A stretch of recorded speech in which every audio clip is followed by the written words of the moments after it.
We all think about it, right? How can we live not just a longer life, but a better one? To feel amazing and strong and vibrant well into our 90s, maybe even hit 100. Well, for years, scientists have been studying these incredible places around the world called blue zones, where people do exactly that. And get this, for the first time in a long, long time, that map is actually being redrawn. And that quote, it absolutely nails the big idea we're diving into. The most powerful secrets to a long, healthy life. Well, they aren't hiding in some fancy lab or expensive pill.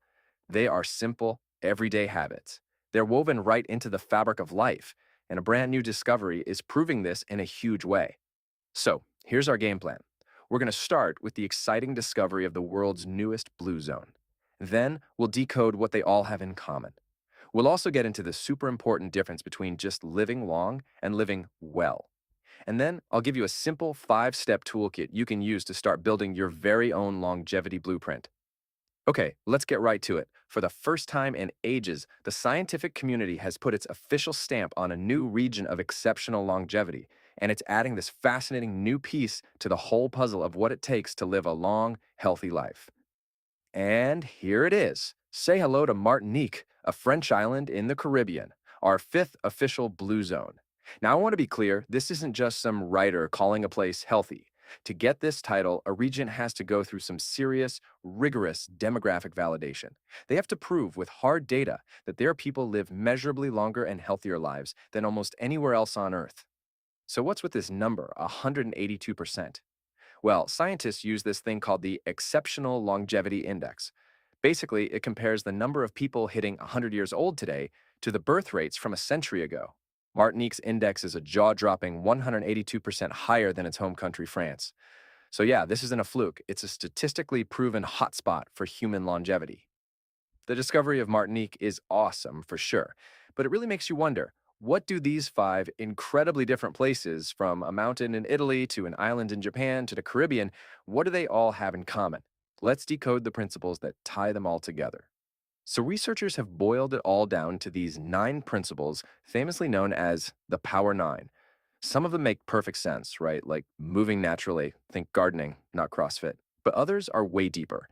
Downshift, for example, isn't about avoiding stress altogether. Who can do that? It's about having daily rituals to shed it, like taking a nap or praying. And right tribe? That one's fascinating. It turns out your immediate social circle can literally shape your health for decades, for good or for bad. And this brings up a really important point. While the Power 9 are great, easy to remember takeaways for us as individuals, they come from a core set of scientific principles that are all about the community, the environment that makes healthy choices the easy choices. But look at the core ideas. They're the same. Natural movement, smart eating, managing stress, and strong social connections. That's the code. Okay, so we know what works for people in Blue Zones. Awesome. But how does this apply to the rest of us?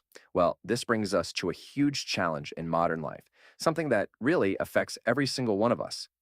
If this idea of lifespan versus health span, lifespan, that's easy. It's just the total number of candles on your birthday cakes. But health span, that's the real prize. That's the number of years you live in good health, with energy, able to do all the things you love. And here's the kicker. Right now, on a global average, there's a gap of almost 9 years between our lifespan and our health span. Think about that. It means that on average, people are spending the last decade of their lives dealing with chronic diseases and disability. We're adding years to life, sure, but we're not always adding life to our years. This quote just says it all, doesn't it? The whole point isn't just to live a long time, it's to be dancing till the very end. So the real question for all of us is, how do we close that gap? Well, the good news is you don't need a PhD or $1 million to get started. By looking at what actual longevity doctors do in their own lives, we can put together a simple, science-backed, and totally free toolkit to boost our own health span. And here they are. It really comes down to these 5 pillars. Move every single day. Eat wisely. Rest and recharge. Manage your stress. And connect deeply with other people. See, these aren't crazy biohacks. They're just consistent daily habits. Let's break them down real quick. First up, movement. In a survey of over 200 longevity doctors, 100% of them, every single one, said daily movement was critical. But look what they actually prioritize. Nearly all of them focus on strength training. Why? Because building and keeping muscle is our number one defense against age related decline and frailty. It's not about being a bodybuilder, it's about being resilient for the long haul. Okay, eating wisely. Forget complicated diets. One of the simplest, most powerful things you can do, and what a lot of these doctors do, is to just close the kitchen for 12 hours overnight. Finish dinner by 8 p.m., have breakfast at 8 a.m. That's it. It lines up with your body's natural rhythm, gives your gut a break, and lets your cells do their repair work. It's so simple and so effective. Next up, rest and stress. These two are totally connected. Getting some sunlight first thing in the morning is huge. It sets your body's clock, gives you energy, and even helps you sleep better that night. And then, these simple things, like a walk in the park or just 5 minutes of slow breathing, can literally lower the stress hormones that age us from the inside out. And finally, connection. You guys, this might be the most underrated longevity tool we have. The research is crystal clear. Being chronically lonely can be as damaging to your long term health as smoking 15 cigarettes a day. I'm not exaggerating. We are wired to be social, and having real, meaningful connections is an absolute non negotiable for our well being. So, knowing all this stuff is one thing, but actually doing it is what counts. So, let's put it all together. Let's build a practical weekly blueprint that turns these 5 steps into a routine you can actually start, like today. Here's what it could look like. It's so simple. Every day, a 20-minute walk, stick to that 12-hour eating window, and get some morning sun. Then, a few times a week, you add in that super important strength training. And once a week, make a real effort to get out in nature and connect with a friend. See? This isn't about a massive life overhaul. It's about making small, steady deposits into your Healthspan account. If you take away one thing from all this, let it be this: you have way more control than you think. For so long, we all kind of assumed that longevity was just about winning the genetic lottery. But landmark studies, like the Danish Twin Study, prove that's just not true. Our genes, they only account for about 20% of how long we live. That other 80%, that's our lifestyle.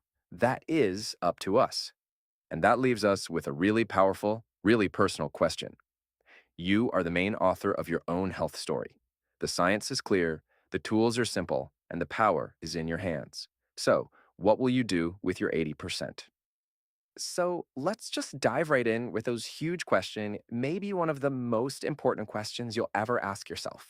What should I do with my 80%? And you're probably wondering, what does that even mean? Let's find out.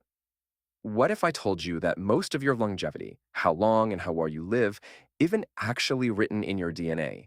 You know, that it isn't some genetic lottery that you've already won or lost? What if instead it was a massive, wide open opportunity just waiting for you to grab it? Well, this is the reality, and it completely flips the script on how we think about aging. The famous Danish Twin Study, a really landmark piece of research, found that our genes only account for about 20% of how long we live. Just 20%. That leaves this staggering 80% that's dictated by our lifestyle and our environment. And that 80%, that isn't fate. It's a series of choices. It's your territory to command. So, we're not going to look at this as some kind of heavy burden. No way.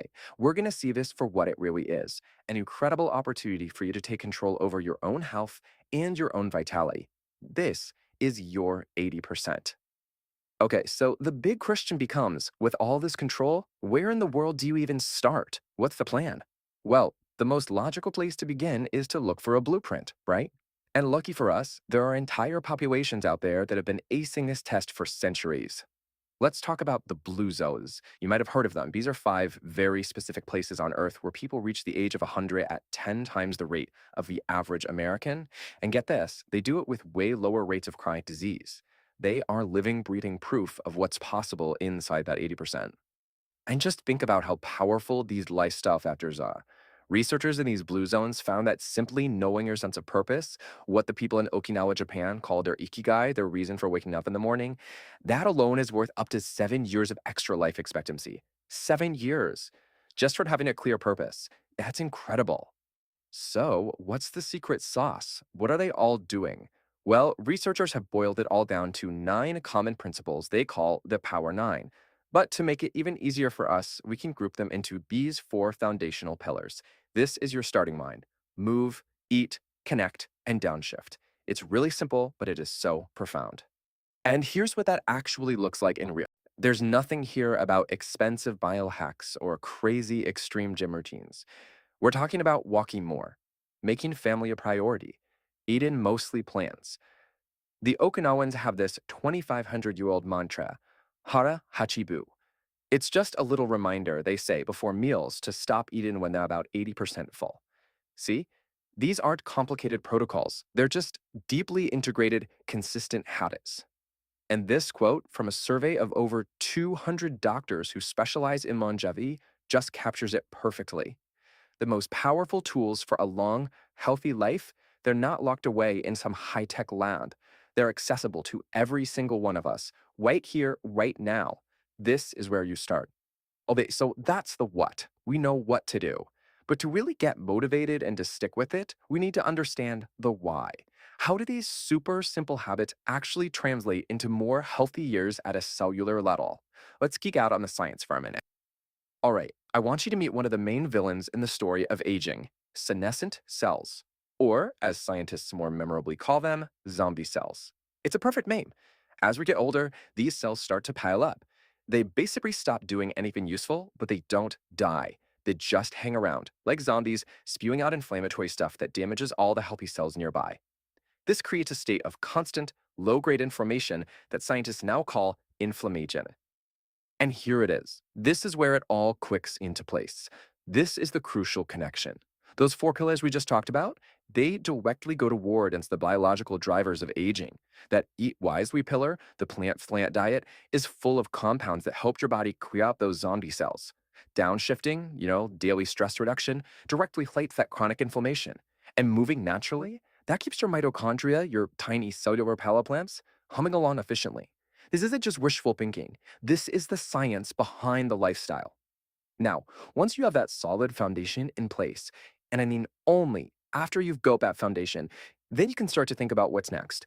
This is where the really cutting edge science comes in to optimize and build on all the great work you're already doing. But first, we need to make a really critical distinction. The goal here isn't just about lifespan. That's just the total number of candles on a cake. The real goal is about health span, the number of years you live in good health, feeling good, free from disability. The whole point is to add life to your years, not just years to your life. Right now, globally, there's about a 9-year gap between the two. Our mission is to close that gap. This analogy from Dr. Jordan Clues just explains the shift in thinking perfectly. For decades, medicine has been reactive. You wait until the boat is sinking, filled with water, to start bailing it out. Longevity science is all about being proactive. It's about finding and patching the little holes before they start to leak, keeping your boat, your body, seaworthy for as long as possible. And this is that exciting frontier. We're seeing the development of things like senolytics, drugs designed to hunt down and eliminate those zombie cells. There are NAD plus boosters that aim to restore levels of a crucial molecule for cellular energy. And now we even have epigenetic clocks that can estimate your biological age, which might be totally different from your chronological age. But I have to say it again, these are tools for optimization. They are not substitutes for that foundation. So we've covered the foundation, the science that makes it work, and the exciting future that's being built on top of it. But all of that future potential is unlocked by what you do right now, today. So let's bring it all home and talk about your first step. If you take one thing away from all this, let it be this. Don't get so dazzled by the high-tech future that you forget about the low-tech present. The most powerful, the most effective, the most proven tools you have are the simple, foundational habits you can start today. They are your first line of attack and your best defense. They are your 80%. Your 80% isn't some far off concept. It starts right now. It's in the next meal you choose, the decision to take the stairs, the phone call you make to a friend. So I'll leave you with this one simple question. What is your first step?